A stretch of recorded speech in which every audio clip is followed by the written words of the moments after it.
This wasn't just a tribute at an award show. It was a pause, deliberate, emotional, and carefully chosen, to remind the room what Hollywood rarely stops to talk about: decency. When Chelsea Handler stepped onto the stage at the 2026 Critics' Choice Awards, she didn't open with spectacle or self-reference. Instead, she anchored the night to two names, Rob and Michele Reiner, and to an idea that quietly framed everything that followed. Because what happened next wasn't about loss alone. It was about legacy, timing, and why this moment landed harder than anyone expected. And the reason goes deeper than a speech. The tribute came just weeks after Rob Reiner and his wife, Michele Reiner, were found deceased in their Los Angeles home. A development that, according to publicly available information, is now the subject of an ongoing legal process. Out of respect for the people involved and the seriousness of the case, details surrounding the investigation remain limited, and authorities have been careful with what they've shared publicly. What was clear, however, was the emotional weight surrounding the industry. Rob Reiner wasn't remembered that night as a legend defined by accolades alone. He was remembered as presence. Chelsea Handler put it simply: anyone who ever spent time with Rob Reiner knows that the minute you met him, he felt like an old friend.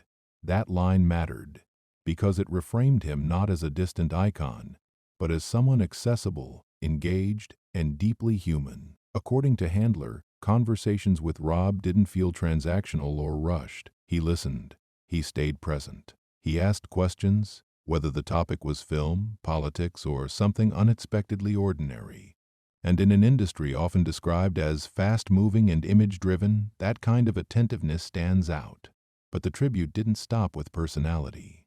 Handler shifted the focus to something broader, something she described as the core of both Rob and Michele's lives: decency. Not perfection, not ideology, not performance, just the idea that people should look out for one another. She described their professional and personal efforts as being rooted in that single principle, a guiding value that informed their work, their advocacy, and the way they showed up for others.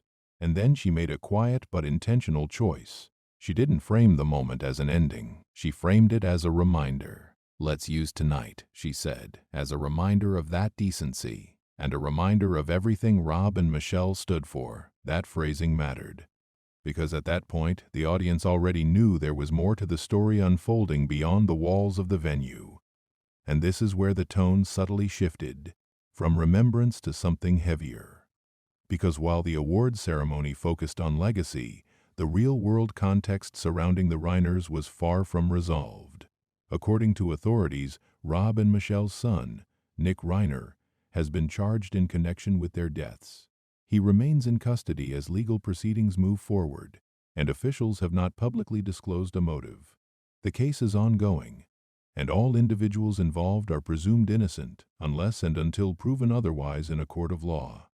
But the contrast was impossible to ignore. On one side, a public celebration of kindness, decency, and connection. On the other, unanswered questions, grief, and a legal process still in its early stages. And it's that contrast, not the details themselves, that gave the tribute its quiet power. Award shows are often criticized for being detached from reality, yet this moment did the opposite. By choosing to foreground decency, rather than speculation, outrage, or shock, the ceremony resisted the instinct to sensationalize. There were no dramatic declarations, no conclusions drawn, no narrative shortcuts taken, just acknowledgement. And in doing so, the tribute subtly set a boundary between public memory and private process, something that's increasingly rare in moments like this. Chelsea Handler didn't attempt to explain what had happened. She didn't attempt to interpret it. She simply reminded the room, and the audience watching, of who Rob and Michele Reiner were to the people who knew them. And sometimes that restraint says more than any statement could. But this raises a larger question. Why does a message about decency feel so urgent right now, not just in Hollywood, but in public life as a whole? And why did this particular tribute resonate beyond the room it was delivered in? Because to understand that, you have to look at how rare moments like this have become, and what they reveal about how we process loss, accountability, and legacy in real time. That's where the story continues. In moments like this, public attention often pulls toward speculation. But the tribute at the Critics' Choice Awards moved in the opposite direction, toward reflection. And that choice revealed something important about how legacy works when a story is still unfolding. Legacy isn't built in headlines. It's built in patterns. Chelsea Handler's words didn't rely on superlatives or dramatic framing. Instead, she pointed to consistency, how Rob Reiner showed up, again and again, across decades, present, engaged, curious about others. That kind of reputation doesn't emerge overnight, and it doesn't disappear when circumstances become complicated. According to people who worked with him, collaborated with him, or simply crossed paths with him, Rob Reiner was someone who treated conversations as shared space, not as performance. And Michele Reiner, often described as equally committed to causes and community, was spoken of as a partner in that approach to life, not just in name but in action. Together, they weren't portrayed as symbols. They were portrayed as examples. That distinction mattered, especially given the broader context. What stood out just as much as what was said was what wasn't. There were no attempts to reconcile the tribute with the legal case still underway. No references to details that, according to authorities, remain under investigation. That wasn't avoidance, it was restraint. And in today's media environment, restraint can feel almost unfamiliar. The Los Angeles County Medical Examiner's Office has confirmed that the deaths were classified as homicides, and prosecutors have filed charges. Beyond that, officials have emphasized that the process is ongoing. Chelsea Handler didn't challenge that reality. She didn't comment on it at all. Instead, she drew a line between remembrance and resolution, a line that allowed both to exist without collapsing into each other. That decision helped keep the moment grounded, respectful, and, crucially, ad safe. Awards shows are watched live, but they're processed later through clips, quotes, and reactions. And this tribute traveled, not because it revealed new information, not because it escalated emotion, but because it slowed things down. In a culture that often rushes to define stories before they've fully unfolded, this moment refused to do that. It reminded viewers that a legal process is not a verdict, a family tragedy is not public entertainment, and a person's life cannot be reduced to its final chapter. That perspective is increasingly rare, and that's why it stood out. There was another layer to Handler's remarks that quietly reframed the night. She didn't say the industry had decency. She said it needed more of it. That subtle shift turned the tribute outward. It wasn't just about honoring Rob and Michele Reiner. It was about challenging everyone listening, without accusation or pressure, to consider how they show up for others. Decency in this framing wasn't nostalgic. It was necessary. And that's why the moment didn't feel like a pause in the show. It felt like a recalibration. At the time of the ceremony, Nick Reiner remained in custody, with arraignment proceedings scheduled in the days ahead. Authorities have not publicly shared a motive, and the case continues through the judicial system. That uncertainty hangs in the background, but it wasn't the focus, and perhaps that's the point. Because while the legal process will determine accountability, it cannot define the totality of two lives, or the impact they had on others. That separation is uncomfortable, but it's also necessary. Hollywood is often criticized for being reactive, responding to controversy with statements crafted under pressure. This tribute didn't feel reactive, it felt intentional. By centering values instead of events, the Critics' Choice Awards avoided becoming part of the noise surrounding the case. Instead, they created a moment that could stand independently, regardless of how the legal process unfolds. And that's a difficult balance to strike. Too little acknowledgement feels cold. Too much commentary risks crossing ethical lines. This moment walked that line carefully. But this raises another question, one that extends beyond this ceremony. What happens when a public figure's legacy and a private family tragedy collide in real time? How do institutions, audiences, and media navigate that space without turning complexity into spectacle? And what does this moment tell us about how those boundaries should be handled? That's where the story moves next. When public figures are involved, tragedy rarely stays contained. It moves outward, into headlines, timelines, and conversations shaped by incomplete information. And that creates pressure. Pressure to explain, to comment, to take a position before clarity exists. What made the Critics' Choice tribute different was that it resisted that pressure entirely. Instead of attempting to manage the story, it narrowed the frame. It asked a simpler question. Who were Rob and Michele Reiner to the people who actually knew them? And the answers, repeated in different ways by different voices, kept returning to the same theme.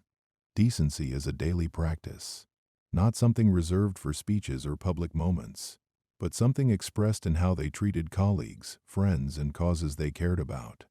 That consistency is what allowed the tribute to feel grounded rather than performative. There's a common instinct, especially after loss, to sanitize a narrative, to smooth out complexity in the name of respect. This tribute didn't do that. It didn't claim Rob and Michele were flawless. It didn't elevate them into abstractions. It simply acknowledged what was demonstrably true, based on years of publicly observable behavior and personal testimony. They showed up for others with intention. And that matters, because legacy doesn't require rewriting history. It requires remembering it accurately. Award shows are institutions. They carry influence, visibility, and cultural weight.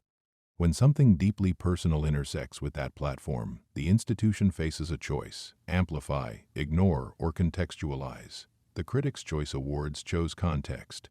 By separating remembrance from investigation, they avoided contributing to speculation and avoided positioning themselves as arbiters of truth in a matter still being evaluated by the legal system.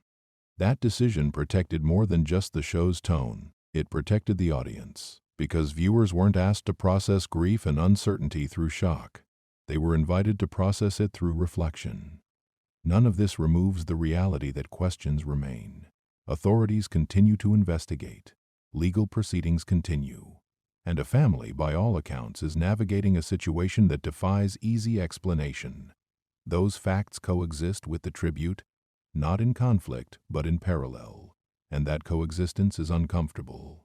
But it's also honest, because life doesn't resolve itself into clean narratives on schedule. This moment didn't resonate because of who Rob Reiner was alone. It resonated because it modeled something many audiences feel is missing: a way to acknowledge tragedy without turning it into content, a way to honor people without prejudging unresolved events, a way to slow down. And when that happens on a stage designed for momentum, it stands out. Chelsea Handler's closing sentiment wasn't framed as nostalgia for a better past. It was framed as a challenge for the present. "We need more of that," she said, referring to decency. Not someday, not eventually, now. In a media environment driven by immediacy, that statement quietly questioned the pace at which stories are consumed and conclusions are drawn. It suggested that restraint isn't weakness, it's responsibility. But here's the part that lingers. Moments like this don't just reflect values, they test them. They reveal whether institutions, audiences, and creators are capable of holding space for complexity without filling it with noise. And that leads to a final question. What does it mean to remember people well, especially when their story isn't finished being told? That's where this story ultimately lands. Remembering someone well doesn't mean controlling the narrative. It means respecting the limits of what we know and the weight of what we don't. The tribute to Rob and Michele Reiner at the 2026 Critics' Choice Awards didn't try to resolve an unfinished story. It didn't attempt to balance grief with explanation or emotion with judgment. Instead, it focused on something that doesn't depend on outcomes: character. Chelsea Handler's words framed Rob and Michele not as symbols of a moment, but as examples of a way of moving through the world. Attentive, engaged, and guided by a belief that people should look out for one another. That framing mattered because it didn't compete with the legal process unfolding in parallel. It left space for accountability to be determined where it belongs, in the justice system, while preserving the dignity of remembrance. And in doing so, it offered a broader takeaway: that it's possible to acknowledge loss without turning it into spectacle. that it's possible to honor people without rewriting reality, and that decency, when practiced consistently, leaves a trace that outlasts even the most complicated circumstances. The story surrounding the Reiners is still evolving. Questions remain unanswered, and outcomes have yet to be decided. Time will bring clarity, or at least resolution, through channels designed to handle it carefully and fairly. But the moment on that stage wasn't about closure. It was about pause. A pause that asked viewers to consider how we talk about tragedy, how quickly we draw conclusions, and how rarely we allow space for complexity. And perhaps that's why it resonated. Because in a culture that moves fast, choosing to slow down can be a statement in itself. If this moment raised questions for you about legacy, accountability, or how public spaces handle private loss, there's more to unpack. Not speculation, not assumptions, but context. And that's where the conversation continues.